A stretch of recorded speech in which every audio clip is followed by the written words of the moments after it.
Howdy! Like everyone exposed to the most recent chapters of Deltarune, I have become completely obsessed. Just everything to do with the chapters, from the bosses to the story to the music, it's been brilliant. But today, I'm going to talk about two characters who I've become specifically obsessed with. Ramb and ERAM, or John Mantle. So today I'll be breaking this video down into 3 sections. One on Ramb, one on ERAM, and the final one on the Ramb-ERAM connections. So let's get to it!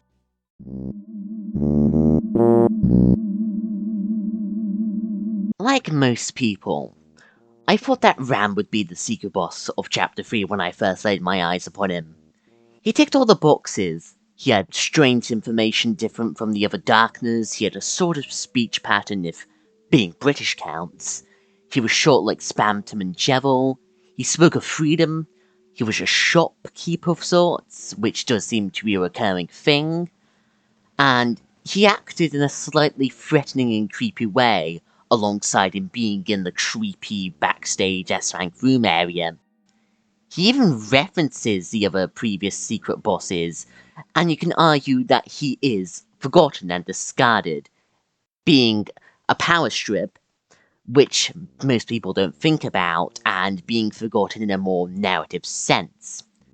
And even when he's proven not to be the Shadow-Crystal boss of the chapter, he still does continue some of those aspects, such as not appearing in Castletown, being a tragic character, multiple tears shed, by the way, and ultimately leading to a secret boss, ERAM, and the actual Shadow Crystal holder of the chapter, the Knight.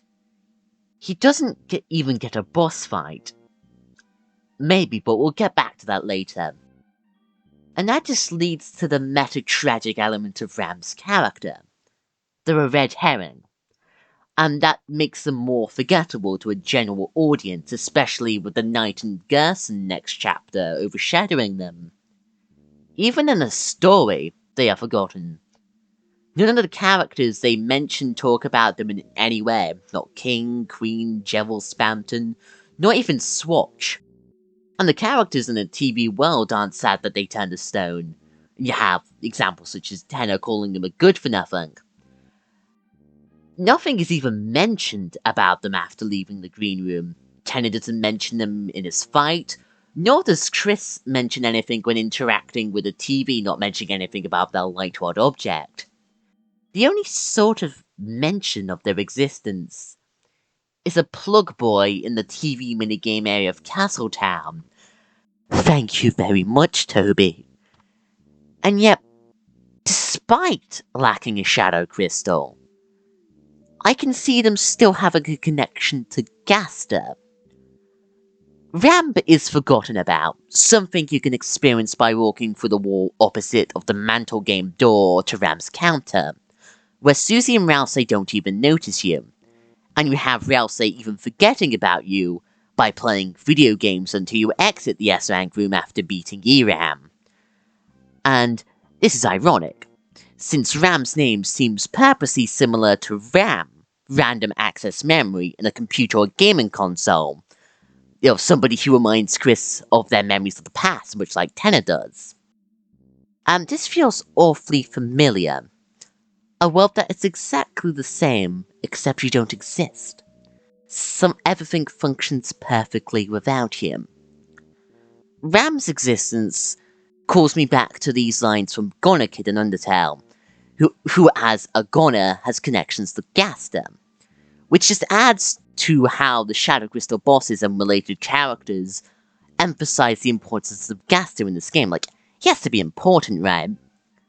This is also added by the fact that the Knight was always supposed to be the Shadow Crystal boss, as is shown in Shorm's dialogue. Whether they were meant to be given, whether Ramb was supposed to get the crystal, but the Knight was late or not. And this is even more additive for a book in the Roots room in Chapter 4, suggesting that the Shadow Crystals come from a fallen star's tears.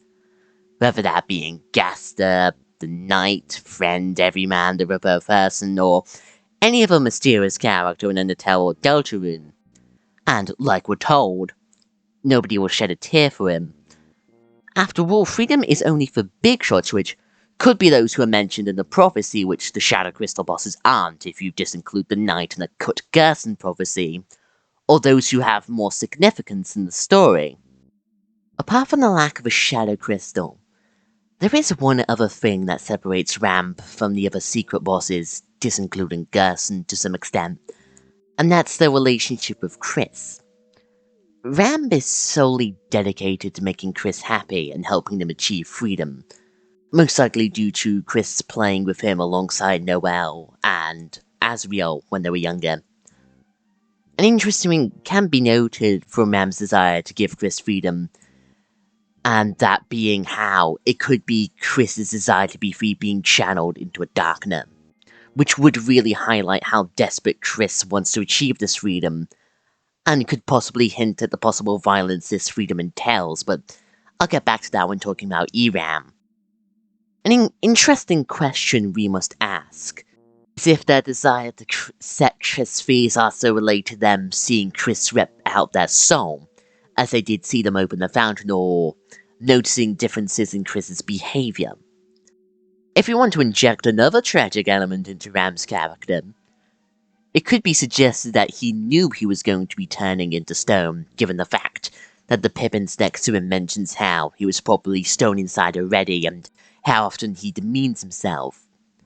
Another interesting thing about Ramb is how they parallel other characters in the game. Firstly, they share Ralsei's desire to serve Chris and struggles with their personhood, which could show what might happen if they don't accept their agency and freedom, and maybe possibly foreshadowing the weird route because of how the sword route seemingly shows future events and Ramb's connections to the game. Another character that parallel is Tenor, as both of them are driven by nostalgia as stated by the same Pippin, which might explain why they work together to keep Torio asleep. Another strange similarity they have is to Sans, with both of them making the same joke on their first days, which does not only add more proof that Sans' Undertale is from Deltarune, given that Ramb comes from the cyber world and doesn't originally come from the TV world, but can also further emphasize that Ramb has more knowledge than he lets on to. But most importantly, they juxtapose Gerson through their opposing views of the prophecy and freedom, and how they help their respective fun gang member whilst also showing how unpredictable Deltarune's story will be.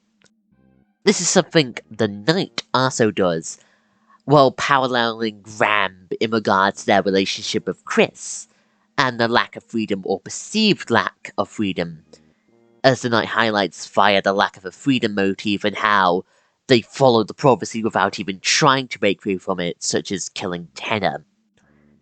In one last meta-connection, Ramb and Gerson plus the mics also tell us to make our own adaptations and interpretations, as Lord of the Hammer is the prophecy and Dragon Blazes is to Lord of the Hammer. In the quizzes found in the TV world overworld, a question asks who runs the concession stand, with the incorrect answer being ROM, similar to read-only memory, but more importantly giving the idea of a ROM hack, where the game is modified to change it, which Ramb emphasizes for the amount of fan-made Ramb boss designs and songs and themes that have been made, one of the most popular names fittingly being ROM hack.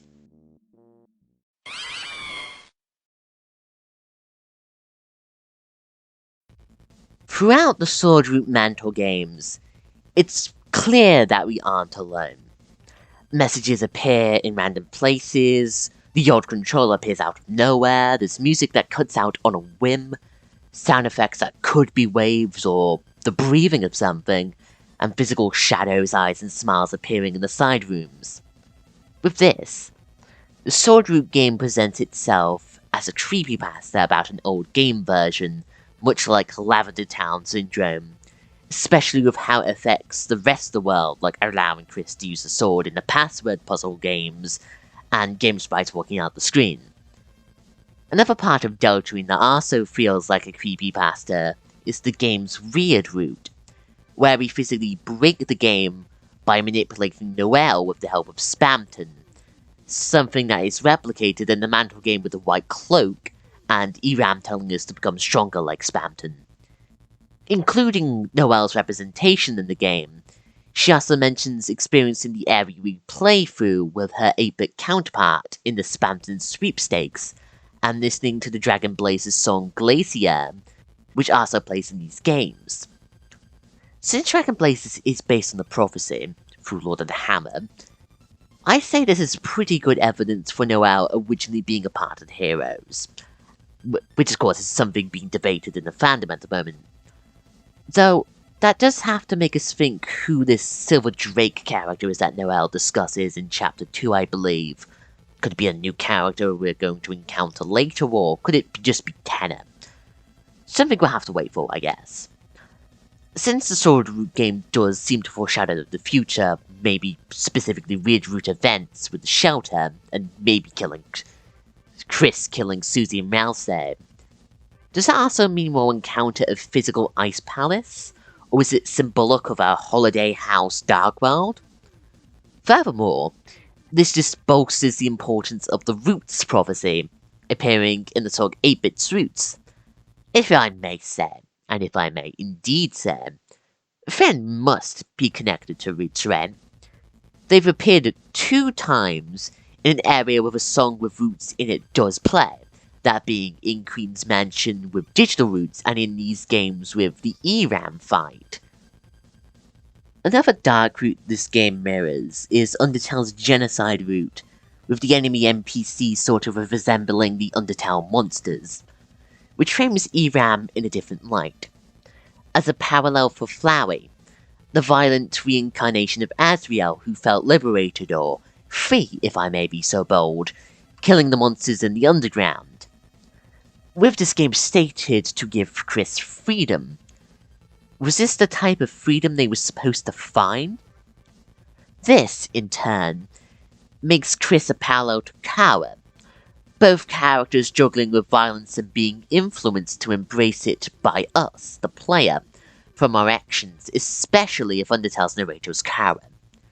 Within the scope of Deltarune itself, ERAM seems to represent the violent side of Chris that they have tried repressing, based on the Chapter 4 Egg Room, trying to get this side out of them through the game and their fight, which they do seem to succeed at given Chris's flickering eyes and the extra damage they deal during the Tenor fight. If you want to further continue this connection, the entrance to the final room in the second game resembles their old red-horned headband, and their theme, Burning Eyes, possibly referencing how Chris scared Noelle with the icy pizza box with its eyes burnt out, where ERAM could be using Chris's habit of scaring Noelle against them to get Chris to fight them out of fear. Also, Spamton could be referencing them with the line, "My eyes are burning," like DVDs of any movie at half price, which might mean Spamton might have talked to ERAM before, especially given his friend-style trip. But who knows? But true to their name, Chris is physically fighting a nightmare, awakened in their hearts, Jevil, of their old violent self re-emerging.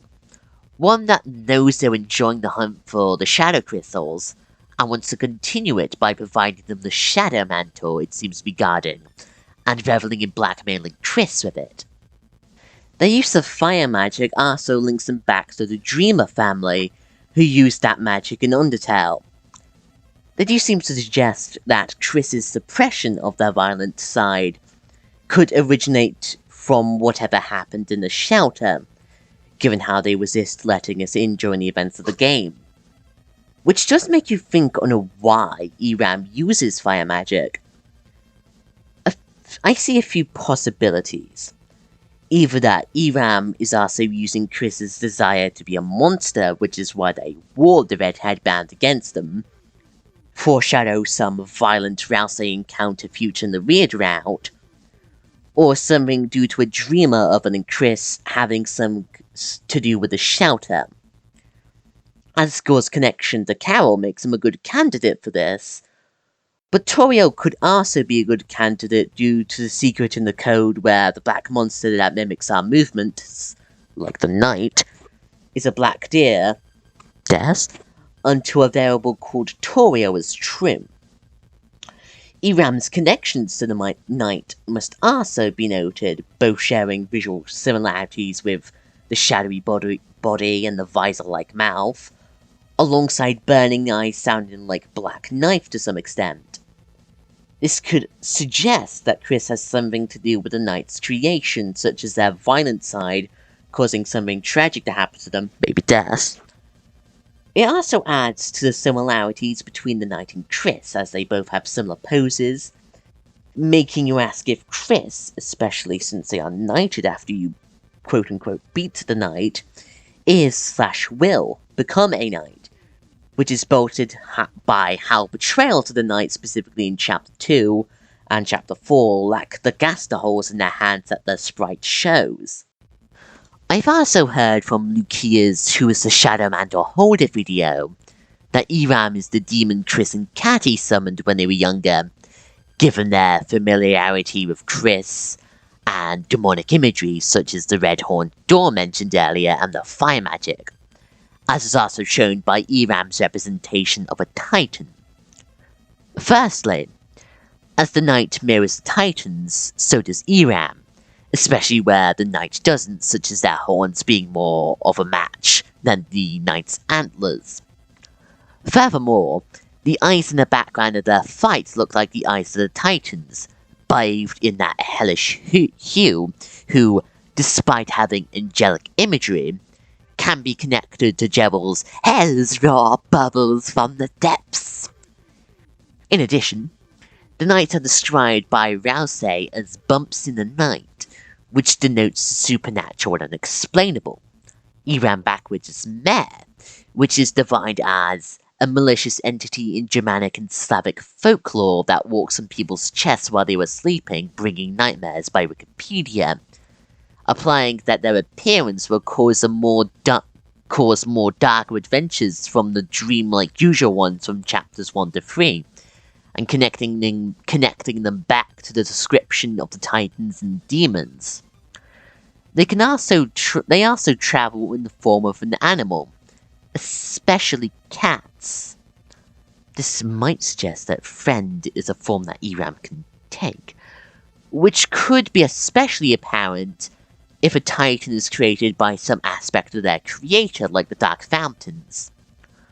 On a side note about the Chapter 4's titan, could its theme, Guardian, be inferred as titans being guardian angels of sorts, perhaps due to their role protecting the knight, or maybe to protect the prophecy?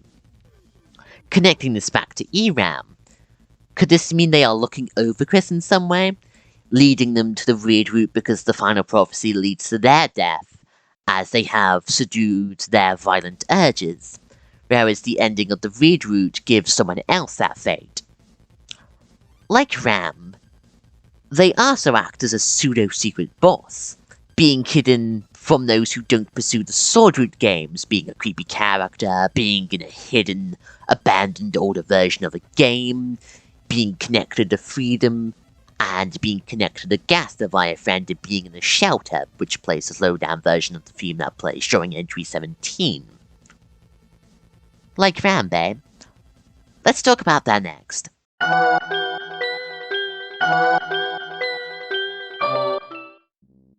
Since the release of the chapter, people have thought that Ramb is ERAM, so what are the possible connections between the two characters?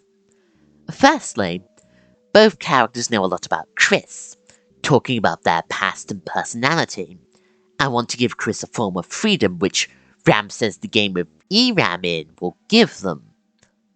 Ramb, despite caring a lot about Chris, does seem rather suspicious when it comes to things related to them.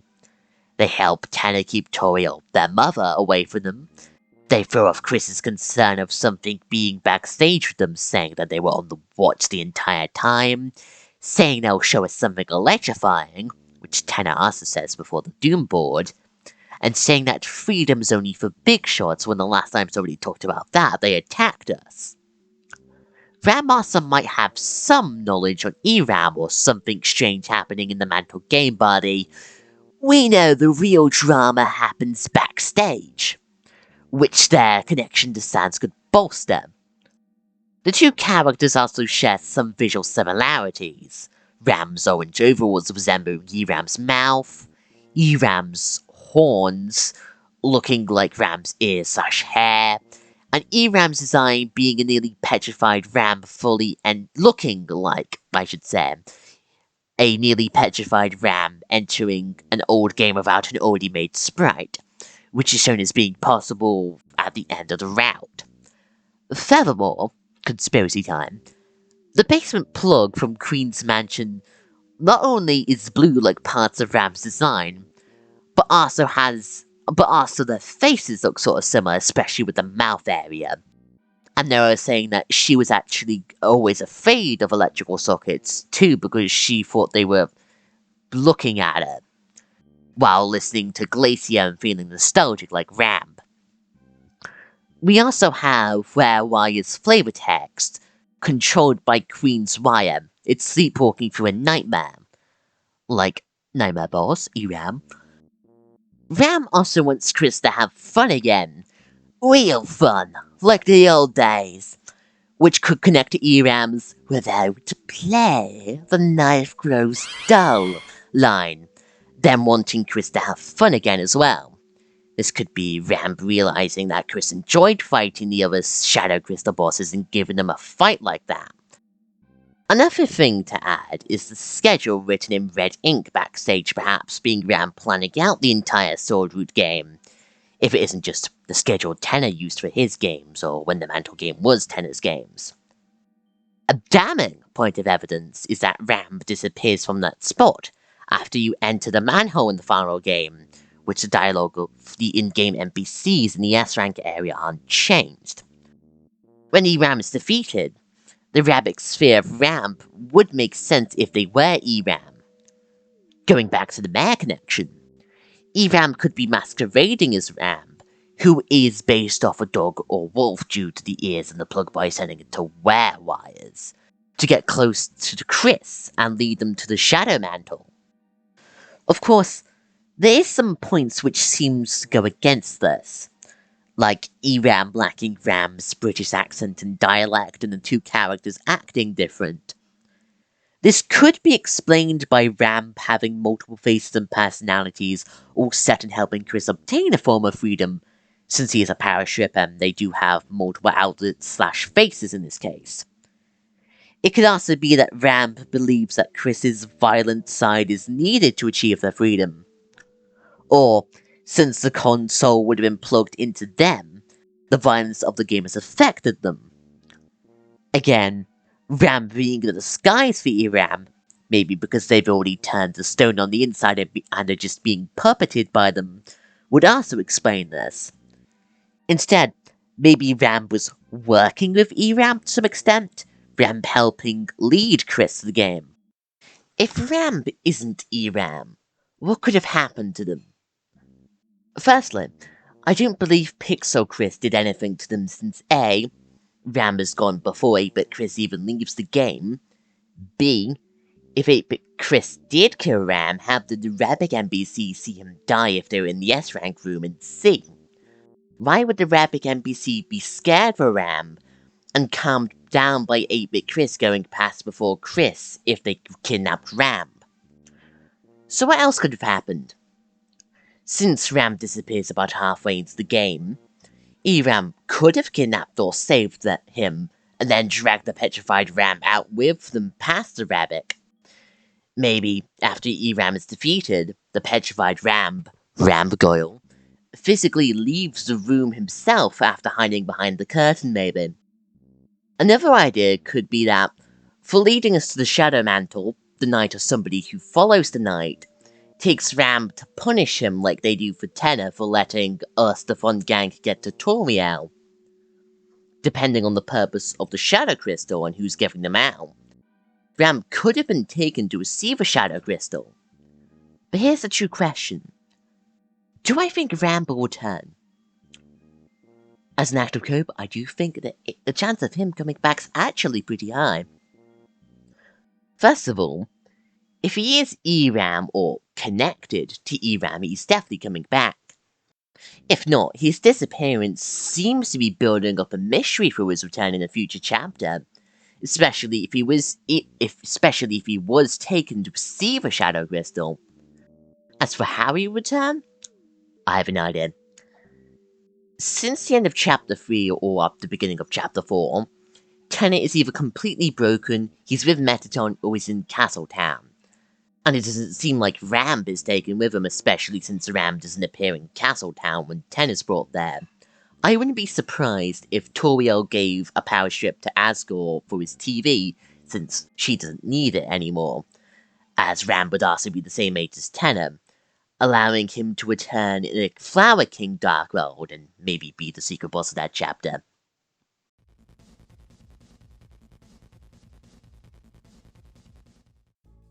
When I was first watching Deltarune Chapter 3 through Kind Mod's playthrough, I got concerns about the secret boss of Chapter 3 because of some of the live comments saying that the secret boss wasn't actually a character, and I was expecting a character like Petaley, or Buddles, or a friend inside me type character.